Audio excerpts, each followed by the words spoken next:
오늘은 출애굽기 35장부터 40장까지 마지막 단락을 공부하게 됩니다.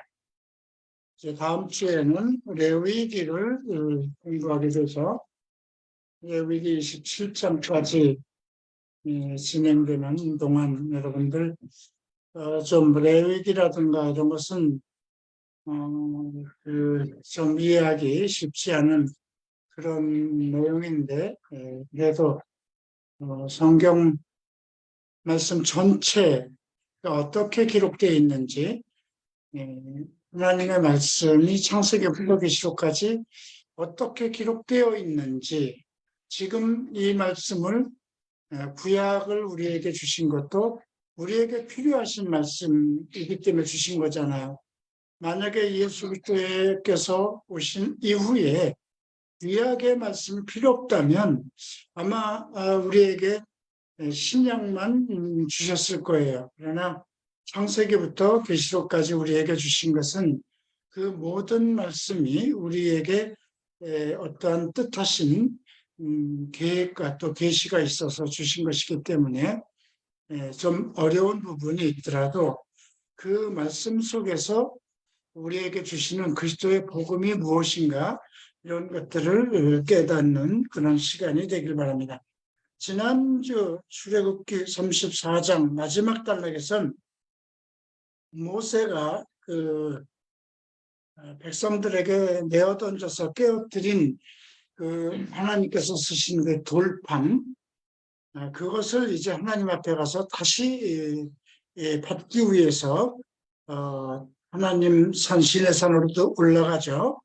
그곳에서 40일 40주야, 그러니까 48시간이죠. 24시간인가요? 24시간을 먹지도 않고 떡도 먹지 않고 물도 마시지 않았다는 건 완전한 단식입니다. 그렇게 해서 언약의 말씀, 곧 십계명을 다시 하나님 앞에 받아옵니다. 근데 그 십계명을 받아서 내려올 때에 모세의 얼굴 피부가 에서 광채가 났다고 합니다. 근데 여러분들 이건 무슨 뜻인가? 어떤 특별한 하나님의 은혜와 하나님의 영화로움이 임해서 그런가? 뭐 그럴 수도 있어요. 그런데 사실 음식을 하고 하면 얼굴색이 바뀌어요. 예, 물론 모든 사람이 다 그런 건 아닌데 온전한 음식을 할 때 얼굴색이 빛이 날 정도로 바뀝니다. 그 모세가 이제 얼굴에서 광채가 나는 걸 보고 그 백성들이 상당히 두려워했죠. 그래서 모세가 백성들을 대할 때는 얼굴에다 수건을 쓰고 또 하나님 앞에 들어갈 땐 수건을 벗고 하였다는 내용이 기록되어 있습니다. 이 부분에 대해서 고린도후서 3장에서 바울은 아직도 구약을 읽을 때 사람들이 그 마음이 완고해서 그 하나님의 구약 말씀에 대한 그 복음서보다 그리스도의 계시보다 구약의 말씀을 중시하는 그런 내용을 기록했어요. 특별히 오늘날도 모세의 글을 읽을 때 사람들이 완고해서 그 수건을 벗지 않은 것과 같은 그런 상황에 있다. 근데 이런 것들은 요즘에도 사람에 취하는 그런 일들이 많이 있죠. 특별히 뭐 요즘 뭐 정명석이라든가 이만희라든가 이재록이라든가 이단 쪽에 있는 목사들에게 왜 그 엄청난 많은 사람들이 그를 신처럼 떠받들까? 왜 그럴까? 이제 그런 내용들을 우리가 볼 수 있는데요. 바울은 그 문제를 이 모세의 얼굴에서 광채가 난 것을 인용해서 아직도 오늘날에도 구약을 읽을 때 사람의 마음이 완고해서 얼굴에 덮인 그 수건이 벗겨지지 않는다. 이렇게 언급을 하고 있습니다. 우리가 구약은 예수 그리스도의 모형이에요. 그러니까 그 구약의 말씀도 모두 하나님의 말씀이고 그 말씀 속에 그리스도의 복음이 속해 있어요. 그래서 그 구약을 통해서 이 말씀이 과연 우리에게 무엇을 전하는가 그것을 이제 발견하는 것이지. 그런데 이스라엘 사람들은 지금도 모세의 오경, 그 모세의 율법에 빠져 있죠. 그렇기 때문에 예수 그리스도를 영접하지 못하는 것이죠. 자, 오늘 35장을 봅니다. 35장 달락에서는 안식일에 대한 얘기가 나옵니다. 2절을 보죠. 엿새 동안은 일하고 일곱째 날은 너희를 위한 거룩한 날이니 여호와께서 엄숙한 안식이라. 여호와께 엄숙한 안식이라 이렇게 얘기했습니다. 이건 창세기 2장을 전제로 하는 말씀이죠. 그래서 누구든지 이날에 일하는 자는 죽일지니 짐승이든 뭐든 모두 일을 하지 못하도록, 그리고 집안에서는 불도, 처소에서 불도 피우지 못하게. 그러니까 음식도 그 전날 해야지 안식일 날은 붓도 지어서는 안 된다는 말씀입니다. 자, 그리고 이제 5절에는 하나님께 예물을 드릴 때는 마음에 원하는 자 누구든지라고 했습니다. 마음에 원하는 자. 그래서 금이든 은이든 노시든 이제 성전에서 쓰일 모든 것을 마음에 원하는 자가 드리라 이렇게 언급되어 있고요. 그 다음 10절에는 마음이 지혜로운 자가 와서 그 하나님의 명령하신 것들을 만들라는 거죠. 성막의 천막, 뭐 성곡의 또 등잔대, 분향대, 번향대,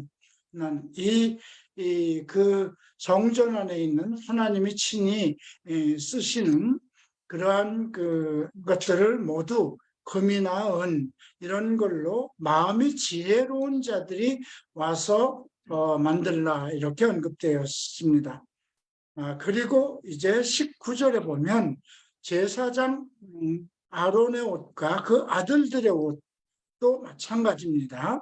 그러니까 이것을 만들기 위해서 마음에 원하는 자는 모두 누구든지 여호와께 갖다 드리면 마음에 지혜로운 자들이 이런 것을 하나님께서 보여주신 모양대로 만든다는 거죠. 21절에 봅니다. 마음이 감동된 모든 자와 자원하는 모든 자가 와서 회막을 짓기 위하여 그 속에서 쓸 모든 것을 위하여 거룩한 옷을 위하여 예물을 가져다 여호와께 드렸으니, 이제 회막을 짓는다는 건 뭐 그 당시 계속 출애굽기 광야에 살기 때문에 이동을 해야 되죠. 그러니까 회막, 지금으로 얘기하면 거대한 텐트라고 생각하면 돼요.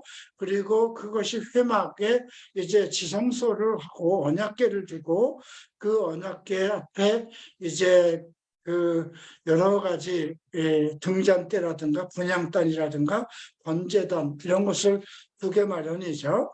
그런 것을 위해서, 또 제사장의 거룩한 옷을 짓기 위해서는 마음이 감동된 자와 자원하는 모든 자가 와서 일을 하라는 거죠. 그러니까 하나님께서 어떤 성전과 관계되는 일, 또 하나님께 어떤 그 소원을 가지고 있는 자들이 예물을 드리는 거죠. 마음에 원하는 자는 누구든지 예물을 드리라고 그랬죠.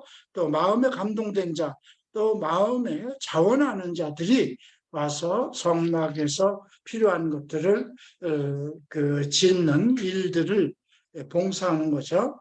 25절에는 마음이 슬거로운 모든 여인들, 여인이 할 일이 따로 있죠.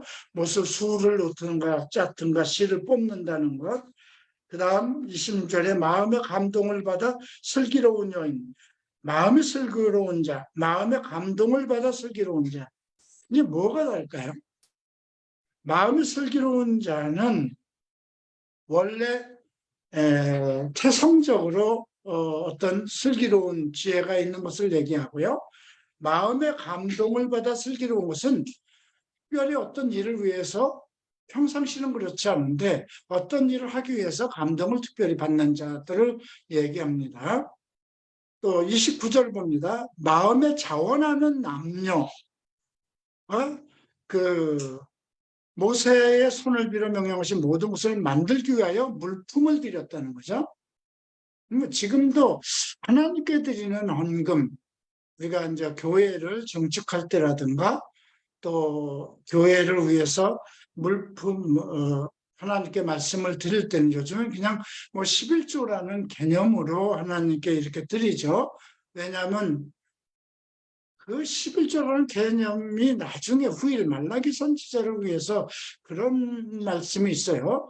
너희가 이제 하나님의 창고에 너희 물질을 들여서 내가 너희를 축복하나 안 하나 그걸 시험하라. 근데 그런 말씀을 선지자를 통해서 열왕기 시대 이후에 하셨다는 건 뭘까요? 이때만 해도 지금 출애굽을 하고 성막을 짓고 이때만 해도 정말 하나님을 향한 그 두려움과 또 자원하는 마음, 또 감동된 마음 이런 마음들이 있어서 자기의 예물을 하나님께 스스로 갖다 드렸지만 이제 믿음 생활을 하다 보면 뭐 드려도 그만 안 드려도 그만 그런 상황이 되겠죠. 아마 그래서 선지자를 통해서 11조에 대한 개념을 그렇게 말씀하신 것이 아닌가 그렇게 싶습니다. 그래서 이제 30절을 보면 유다 지파의 그 우리의 아들 부살레를 지명하고 그는 하나님의 영이 그에게 충만하게 하여 지혜와 총명과 지식으로 여러 가지를 얘기했다. 자, 하나님의 영이 충만하면 지혜가 있고 총명이 있고 지식이 있어요. 이건 뭐 지금도 동일하지 않을까 싶습니다. 지혜는 뭐고 총명은 뭐고 지식은 뭘까요? 지혜는 어떤 것을 해결하는 능력입니다. 그럼 지식은 뭘까요? 어떤 자료, 그죠? 많은 성전을 짓기 위해서는 성전을 어떻게 지어야 될 그런 지식이 필요하죠. 그러면 그 지식만 있다고 해서 성전을 짓는 건 아니에요. 성전을 짓는 건 또 지혜가 있어야 되죠. 그러니까 지식을 바탕으로, 그러니까 이 말씀을 보면은요, 지혜와 총명과 지식이 나와요. 지식이 맨 밑에예요.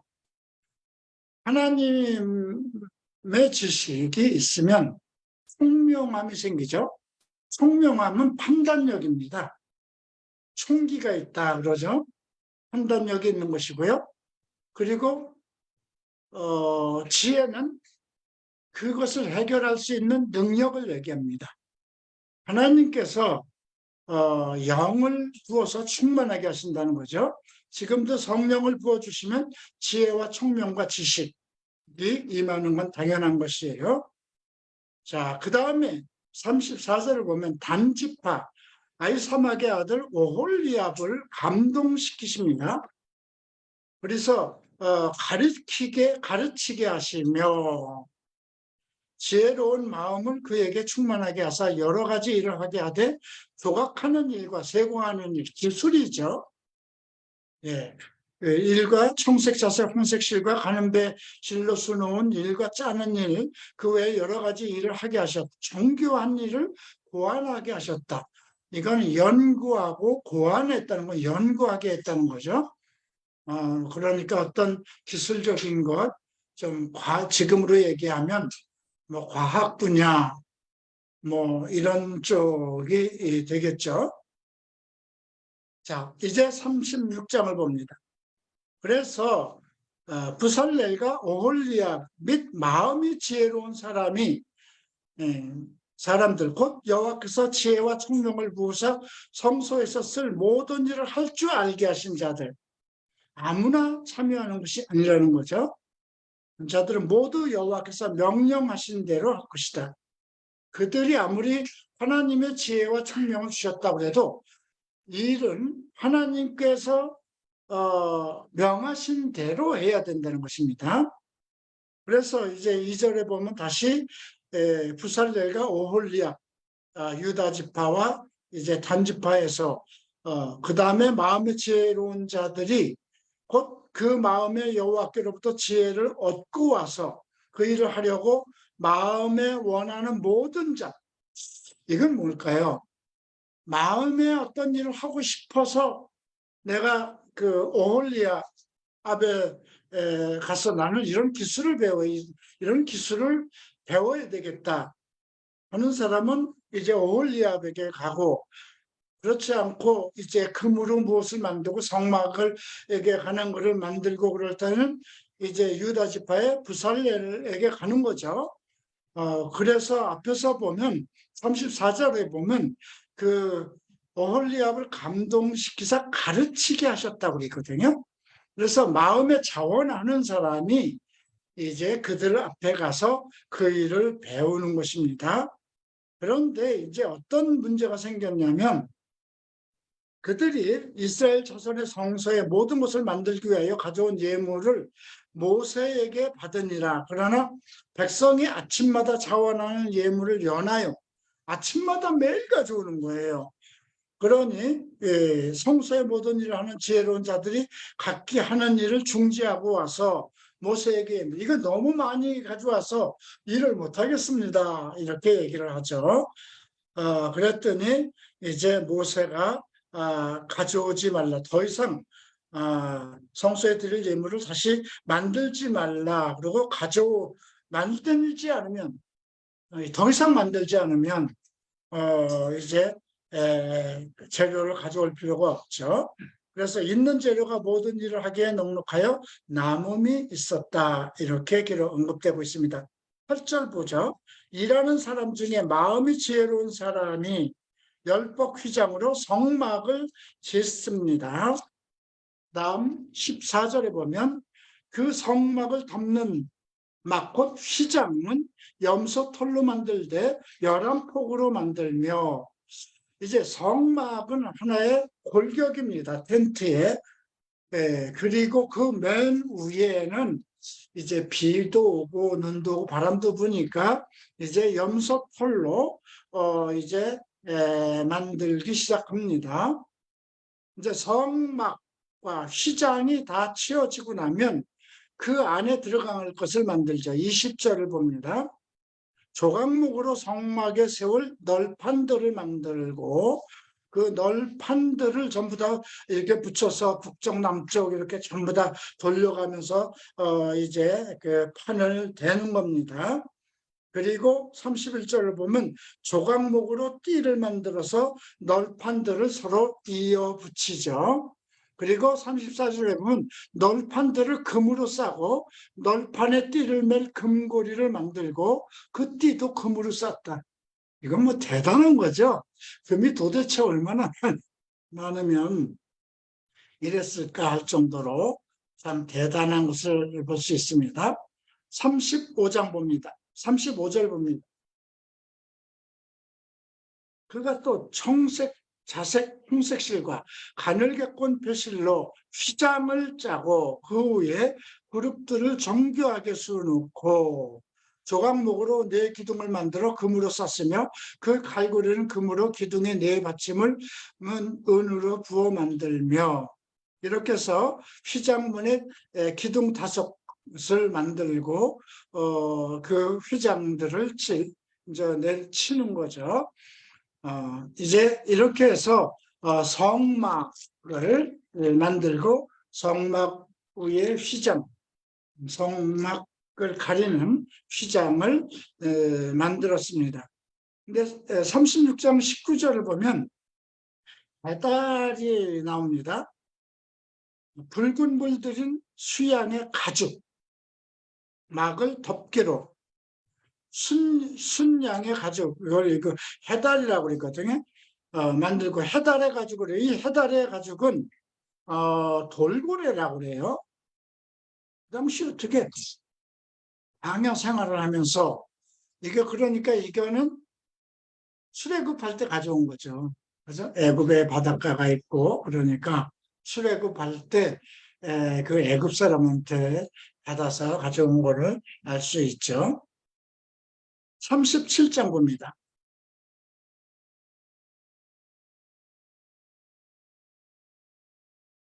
자, 이제 후살렐 유다 지파죠. 조각목으로 궤를 만든 이건 언약궤입니다. 이 언약궤 안에 이제 그 모세가 하나님께서 받아온 십계명의 두 돌판과 이제 아론의 쌍난 지팡이 그다음에 만나 항아리를 넣는 것이죠. 이건 전부 다 순금으로 쌉니다. 그리고 앞에도 이 내용은 기록되어 있으니까 생략하고요.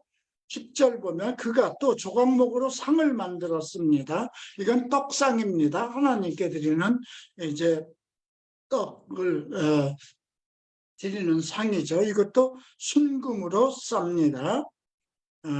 그리고 전부 이 언약궤나 떡상이나 양쪽 길이 쪽에 그 고리를 만들고 채를 끼워서 항상 이동할 수 있도록 어깨에 메고 이동할 수 있도록 하는데 흥미로운 건 전부 금으로 둘러쌌다는 것이죠. 자, 그 다음 17절 보면 순금으로 등잔대를 만들어요. 등잔대는 이제 세 줄기니까 가운데를 중심으로 해서 양쪽 세 줄기이기 때문에 일곱 불을 일곱 등을 켤 수 있는 거죠. 세 가지가 이쪽 저쪽으로 나오고 가운데를 중심으로 나오죠. 그리고 살구꽃 형상과 찬색과 꽃받침을 나눠둡니다. 또 21절을 봅니다. 등잔대에서 나온 가지 6을 위하여 꽃받침을 만들고 이렇게 등잔대는 나름대로 꽃받침이 있어 살구꽃 형상의 단과 꽃받침으로 꾸몄다는 것을 알 수가 있고요. 그 다음 24절 보면 등잔대와 모든 기구는 순금 한 달란트로 정했습니다. 금의 양도 언급했죠. 그 다음 25절에는 분향할 제단, 분향단입니다.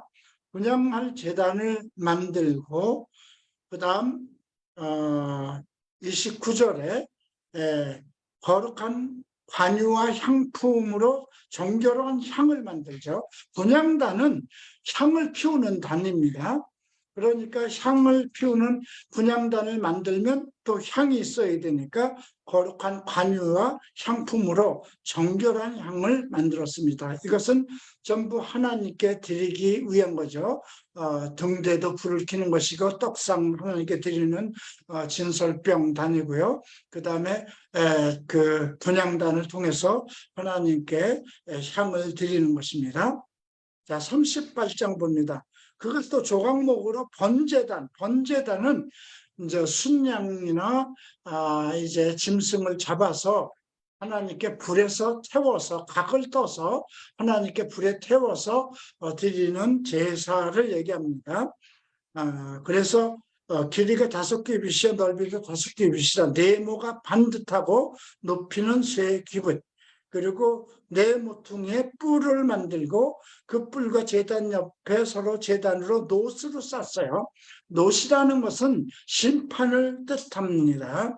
그래서 노제단은 사각 머리 위에 사각 모퉁이 위에 전부 다 뿔을 만들었어요. 이 뿔이라는 건 번세죠.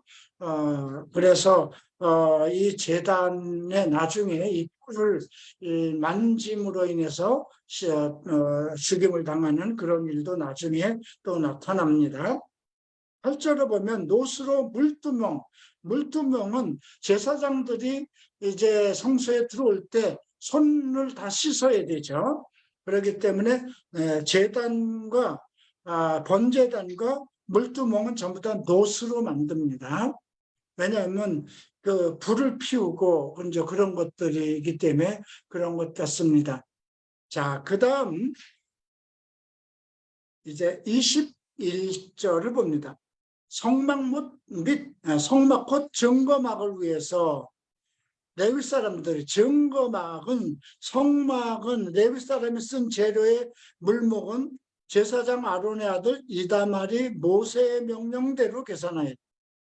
모세가 명령한 대로 이 성막 증거막이라는 거는 그 그러니까 십계명이 들어가 있는 법궤가 안치될, 그러니까 여기를 전체를 하나의 성막으로 한다면 여기를 막습니다. 그리고 언약궤를 이 뒤에다 두는 거예요. 그리고 이 언약궤가 있는 곳은 제사장만 들어가요. 1년에 한 번씩 짐승의 피를 가지고 들어가죠. 그래서 제사장이 잘못하면 죽임을 당하기 때문에 거기서 죽임을 당하면 누구도 끌어내질 못해요. 그래서 발목에다 끈을 메고 들어갑니다. 그리고 제사장의 그 옷자락에 이렇게 방울을 달아요. 방울 소리가 없으면 죽임을 당한 거거든요. 근데 그런 것이 이제 그래서 제사장 아론의 아들 이다말들 제사장들이 만드는 거예요. 증거막에는.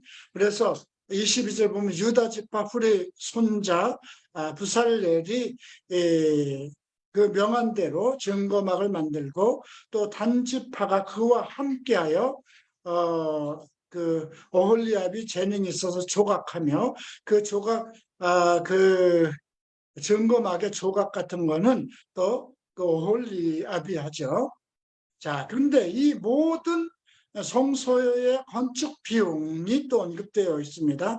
성소의 세겔로 29달란트와 730세겔이며 성소에서 사용한 금을 얘기합니다. 29달란트, 730세겔. 그 다음 계수된 회중이 드린 은은 성소의 세겔로 100달란트와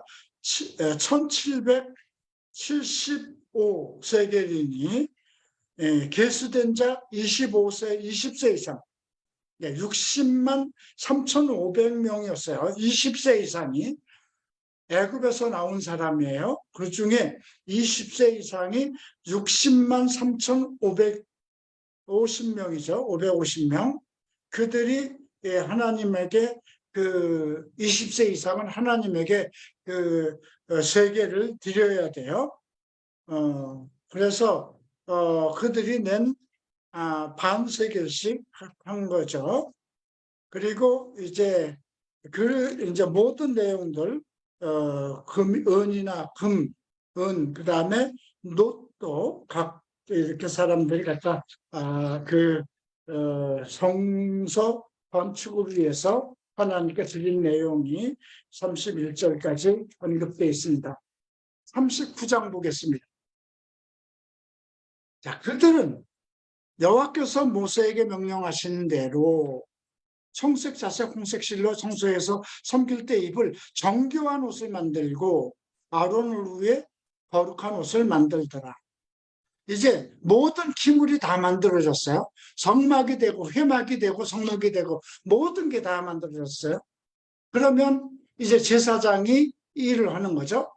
그럼 제사장이 입을 옷이 필요해요. 그래서 정교하고 성소를 섬길 때 입을 정교한 옷을 만들고 거룩한 옷을 만듭니다. 그것을 처음에 이제 예봇이라고 합니다. 예봇. 예봇은 겉옷에 해당되는 겁니다. 그래서 이 금을 얇게 쳐서 오려서 실을 만들었다고 그랬어요. 금실로 짜는 거예요. 이거 대단한 거 아닙니까? 그리고 에봇에는 어깨바지 2개를 만들어서 두 끝에 달아서 연결시키고요. 그 다음 실제로 보면 에봇 어깨바지에 달아 이스라엘 아들들을 기념하는 보석, 어깨에는 6부족의 이스라엘 사람들을 기념하는 보석을 어깨에다. 이건 뭘까요? 그만큼 이스라엘 하나님의 보석 같은 이스라엘 백성들을 제사장이 섬긴다는 뜻이에요. 어깨에 뒀다는 건. 그리고 이제 8절에 보면 흉패를 달아요. 이거는 이 에봇, 긴 우리나라 얘기 옷 같은 두루매기 같은 것이고요. 그 다음에 에봇이 두루마기 같은 거면 이제 흉패를 다는 것은 이제 우리나라 그 보면 두루마기 위에 또 조끼 같은 거 입잖아요. 그런 것에 이제 흉패를 정교하게 짜서 12보석을 탔습니다. 이스라엘 12부족의 이름을 새겨서 14절 보면 이 보석들은 이스라엘 아들들의 이름 곧 그들의 이름대로 12이라 도장을 새김같이 그 12지파의 각 이름을 새겼으며 그들이 또 순금으로 녹금처럼 사슬을 따 흉패를 붙이고 가슴에다 이제 흉패를 붙이고 12보석 이스라엘의 12부족의 이름을 새긴 것을 다른 겁니다. 그만큼 이스라엘 12부족은 섬기라는 뜻이죠. 그만큼 하나님 앞에 섬기라는 뜻입니다. 그렇게 해서 이제 에봇과 이제 흉패를 두릅니다. 그 다음 26절 봅니다. 25절 봅니다. 순금으로 방울을 만들어 그 옷 가장자리로 돌아가면서 성류 사이에 달되 방울과 성류로 서로 간격을 두고 번갈아 그 옷 가장자리로 돌아가며 달아요. 왜냐하면 하나님 앞에 일을 할 때 그 소리가 나야 돼요. 만약에 그 소리가 안 나면 벌을 받아서 저주를 받아서 죽은 것이죠. 그래서 그들이 또 직접 가는 배로 아론과 그 아들들을 위해 속옷까지 만듭니다. 지금 앞에서 에봇과 흉패는 하나님 앞에 봉사할 때 겉옷들이고요. 속옷까지도 만들고, 자, 그래서 29절 보면 가는 배실과 청색, 자색, 홍식슬로 순우와 띠를 만들었으니 여호와께서 모세에게 명령한 대로라 기록되어 있습니다. 그리고 순금으로 거룩한 패를 만들고 이건 그 머리관이에요. 머리관 중앙에 순금으로 거룩한 패를 만들고 여호와의 성결이라 이렇게 새깁니다. 자. 32절 봅니다. 이스라엘 자손이 이같이 성막곧 회막의 모든 역사를 마치되 여호와께서 모세에게 명령하신 대로 다 행하고 그들이 성막을 모세에게로 가져왔으니 곧 막과 그 모든 기구와 갈고리들과 널판들과 띠들과 기둥들과 받침들과 붉은 물들인 수양에 가죽 덮여 페달에 가죽 덮인 가래와 증거계, 상, 순금 이게 모세 앞으로 가져왔다는 것은 모세가 하나님의 대행자죠. 그러니까 이걸 어떻게 끌고 모세 앞에 왔겠습니까? 모세 앞에서 그대로 모세가 보는 대로 보는 데서 설치했다는 걸 알 수 있죠. 42절 봅니다. 여호와께서 모세에게 명령하신 대로 이스라엘 자손이 모든 역사를 마침에 모세가 그 마친 모든 것을 본즉 여호와께서 명령하신 대로 되었으므로 모세가 그들에게 축복하였다. 총 지도자는 모세입니다. 이렇게 구약에 기록되어 있기 때문에 이스라엘 백성이 모세를 대하는 건 대단한 거죠. 하나님께서 모세를 대면하셨다 했고 모세가 기도하는 것은 하나님께서 다 들으셨기 때문에 이스라엘 백성들이 엄청난 죄를 지어도 모세가 이들을 살려주십시오 하면 그 모세의 기도를 들으시고 살려주셨기 때문에 이스라엘 백성들이 모세를 대하는 것은 마치 신입니다. 자, 이제 40장 전체를 정리하는 말씀입니다.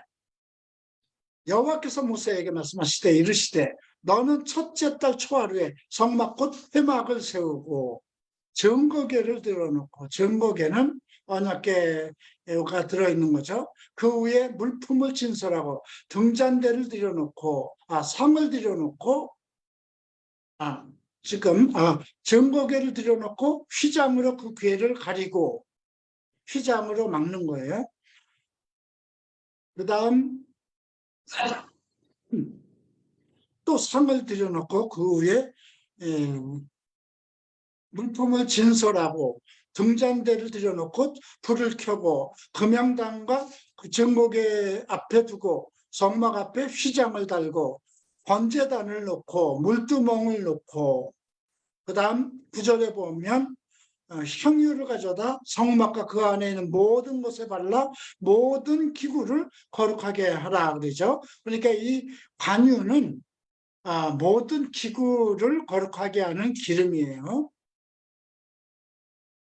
자, 11절 너는 또 물두멍과 그 받침에 발라 거룩하게 하고 너는 또 아론과 그 아들들을 회막문으로 데려가 물로 씻기고 아론에게 거룩한 옷을 입히고 그에게 기름을 부어 거룩하게 하여 그가 내게 대제사장의 직분을 행하게 하라. 너는 그 아들을 데려다가 그들에게 겉옷을 입히고 아버지에게 기름을 부음같이 그들에게도 부어 그들이 내게 제사장 직분을 행하게 하라. 그들이 기름을 받았은즉 대대로 영영이 제사장이 되리라. 그래서 아론의 자손들만 레위 지파 속에서도 특별히 아론의 자손들만 대대로 제사장을 할 수 있었던 것입니다. 그래서 모세가 그같이 행하되 여호와께서 자기에게 명령하신 대로 다 행했더라 기록되어 있습니다. 그 다음에 이제 둘째 달입니다. 둘째 해 첫째 달. 그 달 초하루에 성막을 세웠어요. 그리고 모세가 성막을 세우되 그 받침돌을 놓고 널판들을 세우고 띠를 세우고 기둥을 세우고 그 순서대로 하죠. 성막 위에 막을 덮고 그 위에 덮개를 덮으니 여호와께서 모세에게 명한 대로 하였더라. 또 증거판을 속에 넣고 새에 궤를 넣고 속죄소를 궤 위에 두고 속죄소는 두 천사가 그룹 천사가 금으로 날개를 펴서 만든 그룹 천사가 서로 날개를 펴고 얼굴을 마주대고 있는 그 위입니다.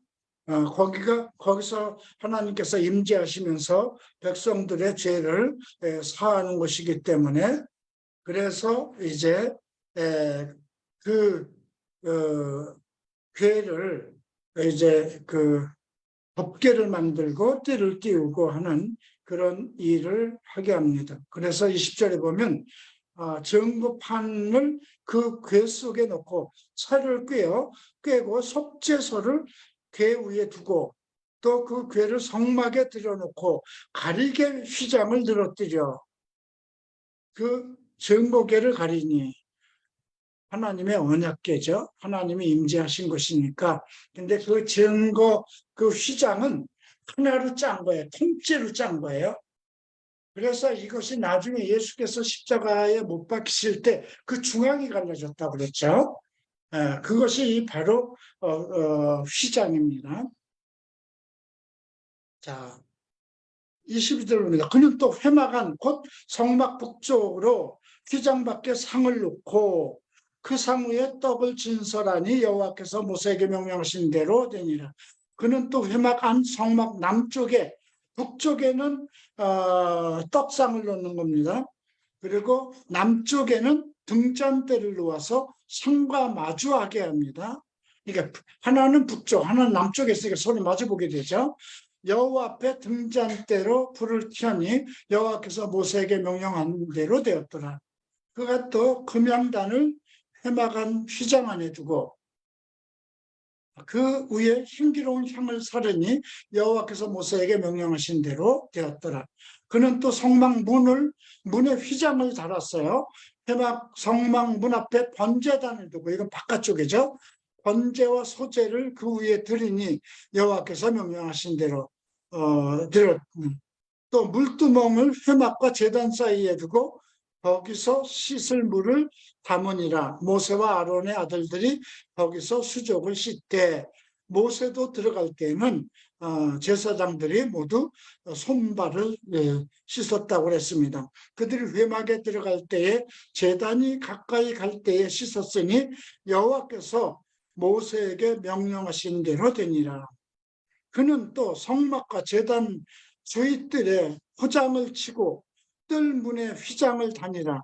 모세가 이같이 역사를 마치니 구름이 회막에 덮이고 여호와의 영광이 성막에 충만하니 모세가 회막에 들어갈 수 없으니 이는 구름이 회막 위에 덮이고 여호와의 영광이 성막에 충만하였으며, 구름이 성막 위에 떠오를 때에 이스라엘 백성들이 그 모든 행진한 길에 앞으로 나아갔고, 구름이 떠오르지 않을 때에는 떠오르는 날까지 나아가지 아니하였으며, 낮에는 여호와의 구름이 성막 위에 있고 밤에는 불이 그 구름 가운데 있음을 이스라엘 온 족속이 그 모든 행하는 길에서 그들의 눈으로 보았더라. 구름 기둥과 불 기둥을 보았다는 것이죠. 그래서 성막이 지어진 이후에는 이제 낮에는 구름 기둥이 있어서 거기에 광야잖아요.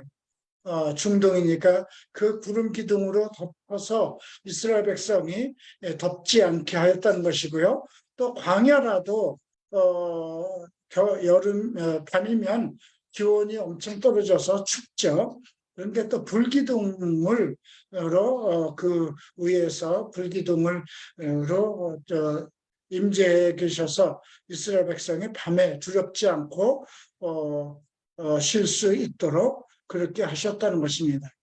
오늘 이러한 것들을 보면 오늘날 예수 그리스도를 만약에 예수 그리스도를 믿지 않았다면, 예수 그리스도가 오시지 않았다면, 그런데도 우리가 이방인으로서 하나님을 믿었다면, 예수님 시대에 사도들이 예루살렘 성전에서 예수님 떠나신 이후에 예루살렘 성전에서 섬길 때에도 수많은 이방인들 중에 대중한 사람들이 오순절이나 이런 때 몰려 들어왔어요. 엄청난 사람들이 온 거예요. 근데 그들은 이들과 똑같은 제사를 지낸 겁니다. 물론 회막이 아니었죠. 그때는 성전이 있었으니까, 성전이 불타기 전이니까 향 성전이 있었죠. 그러니까 그 성전에서 이러한 제사장들은 똑같은 옷을 입고 물두멍에다 손을 씻고 뭐 관유를 바르고 그런 방법으로, 그래서 성전에서 예수님 계실 때 그 짐승들을 가져왔잖아요. 예물 드리려고 비둘기도 가져오고 양도 가져오고. 근데 그것을 이제 제사를 드리려고 받는 거였잖아요. 근데 사람들이 집에서 가져오는 걸 안 받은 거예요. 왜냐하면 돈으로 비싼 걸로 사서 드리게 하기 위해서. 그래서 그 예수님께서 그 노끈으로 짐승들을 쫓아내고, 그 다음에 환전하는 사람들, 그 당시 정말 로마 시대니까 로마 돈이 유통되는 거잖아요. 로마 화폐가 있잖아요. 그런데 구약에서 성전에서 드린 돈으로만 사용하게 하는 거예요. 그러면 일상생활에서 쓰는 돈을 가지고 와서 내가 헌금을 드리려면 인전을 해서 바꿔야 돼요. 그러니까 바리새인들이 그렇게 장사를 했기 때문에 환정상들을 뒤집어 엎으시고, 그게 이제 첫 번째 정결의식이라고 하는 것이죠. 근데 예수님 떠나신 이후에도 지금도 아마 이스라엘 백성들이 예루살렘 성전을 건축하려는 이유는 이 제사를 복원시키기 위한 것입니다. 이 제사를 복원하기 위한 뭐 지성소에 드릴 언약궤라든가 물두멍이랑 이런 건 다 완성돼 있대요. 그게 지금 어디에 보관되어 있는지 모르겠지만 다 완성돼 있대요. 근데 지금 성전을 못 짓는 거예요. 지금 회교도의 그 황금사원이라는 그곳이 성전 자리라고 생각하고 있거든요. 근데 이제 나중에 적그리스도의 시대에 그 정확한 지성소가 있던 자리를 발견해서 이제 우리가 계시록 11장을 보면 이방인의 뜰은 그냥 내어둬라, 재지 말라 그린 것이죠. 그래서 그 이스라엘 성전이 다시 적그리스도 시대에 적그리스도가 이스라엘 성전을 지어짐으로 인해서 이제 그 어떤 세계 평화를 조성하는 그 내용이 이제 계시록에서 우리가 배울 수 있습니다. 그러니까 만약에 우리가 예수 그리스도가 오시지 않았고 우리도 이방인으로서 하나님을 개종을 해서 하나님을 믿게 되었다면 이런 제사를 지금도 지내야 되는 것입니다. 참 얼마나 힘들겠어요, 그죠? 근데 예수님께서 십자가에 못 박히심으로 휘장이 갈라지셨죠. 지성소와 성소 사이에 언약궤를 막는 지성소의 휘장이 반으로 둘로 갈라진 거예요.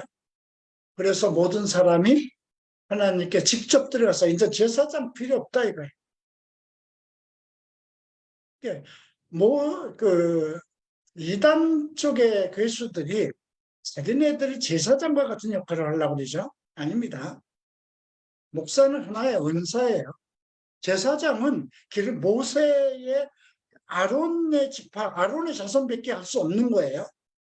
레위 지파였고 아론의 자손밖에 못해요. 그러니까 누가 만약에 내가 메시아라고 그러면 뭘 증거해야 될까요? 예수님이 다윗 지파로 왔잖아요. 그러니까 이방인은 안 되는 거예요. 한국 사람, 그 사람이 메시아라고 한다면 그 자기 족보를 증명할 수 있어야 돼요. 다윗의 지파라는 걸. 근데 한국 사람이 단군 지파도 단군 자손이잖아요. 말이 안 되는 거예요. 왜? 성경을 무시한 거예요. 성경에 다윗의 지파, 다윗의 이세의 뿌리라고 그랬어요. 이세의 뿌리. 유다의 사자, 유다의 새끼라고 그랬어요. 그러니까 유다의 자손 중에 이세의 뿌리에서 다윗이 나왔고 그 뿌리에서 예수님이 태어나신 것이죠. 우리가 한번 이 말씀을 좀 보십시다. 고린도후서 지금도 이런 얘기가 지금 언급하고 있어. 고린도후서 3장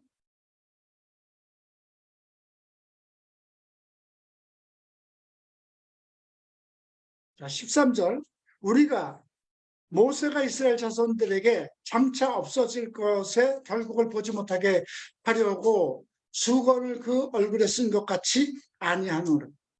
우리는 우리의 입장이 모세와 같이 행동하지 않는다는 거예요. 사도들은. 우리가 모세가 이스라엘 자손에게 장차 없어질 결국 뭐예요? 없어질 거예요. 그건 하나님을 만남으로 인해서 하나님의 광채가 잠시 나온 거잖아요.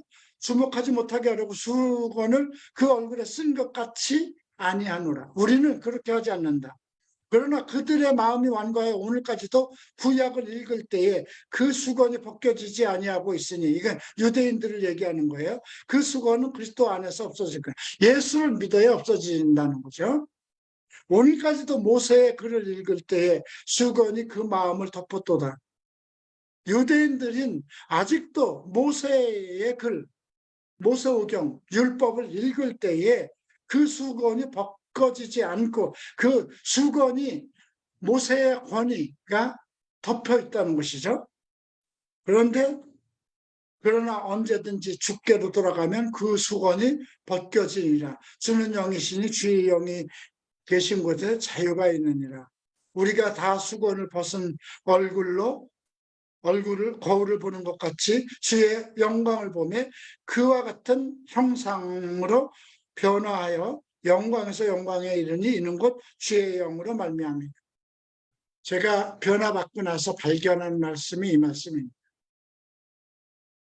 그 당시까지 내가 섬기던 그 12년 동안 섬기던 그 교회 당회장은 이런 입장이었어요. 위대하고 하나님의 대변자요, 하나님의 대리자요, 내 모든 것을 주관할 수 있는 사람이다. 그렇게 생각해. 그렇기 때문에 성도들이 미혹돼서 빠지는 거예요. 특히 모세는 우리는 수건을 그 얼굴에 쓴 것 같이 아니한다 그랬지. 사람에 빠지면 사람은 그냥 신령한 생수를 전달하는 섭이에요. 네. 하나님의 대언자는 지금 뭐 많은 사람들이 대언자라는 말을 쓰고 예언을 하려고 아니 신약에 있어서 예언은 은사에 하나님이 주신 대변자가 아니에요. 목사는 대변자가 아니에요. 목사직의 은사예요. 그래서 대언자가 될 수 없어요. 하나님의 대언자는 누구예요? 그리스도 한 분이에요. 그러면 사도들은 누구의 대언자일까요? 예수 그리스도의 대언자예요. 그 이후에는 우리는 모두 그냥 직분을 맡은 자예요. 그래서 오늘 이런 말씀을 보고 참 우리가 예수 그리스도의 날에 태어난 것, 우리가 그리스도를 주라고 부르고 주의 가르침을 듣고 주의 날을 고대하고 장차 우리가 예수를 얼굴을 대면하고 본다고 그랬잖아요. 얼굴을 대면하고 볼 것이다. 내가 그와 같은 것을 그때 알 것이다. 그래서 그 소망을 가진 사람은 주가 정결하심처럼 너희도 정결하라는 거죠. 예수께서 정결하신 것처럼 너희도 정결해야 된다는 거룩함이라는 것. 거룩함은 내가 무엇을 한다고 오지 않습니다. 내가 거룩한 옷을 입는다고 거룩해지지 않습니다. 그리스도로 옷 입는 거죠. 그리스도의 말씀으로 옷 입는 겁니다. 성령으로 옷 입는 겁니다. 사람으로부터 할 수 있는 건 아무것도 없습니다. 근데 가끔 그렇게 취해요. 왜? 여러분들이 대하는 건 사람입니다. 나는 사람에게 잘 빠지는 종교성이 있는 사람이었어요. 근데 성경을 대하면서 예, 여러분들 마음속에 항상 하나님은 외모를 취하지 아니하신다. 주께서 원하시는 건 거룩함입니다. 바울은 주의 말씀과 기도로 거룩하여진다고 그랬어요. 우리가 거룩해지지 않으면 주의 전에 주를 만날 수 없습니다. 그건 뭐 분명한 사실입니다.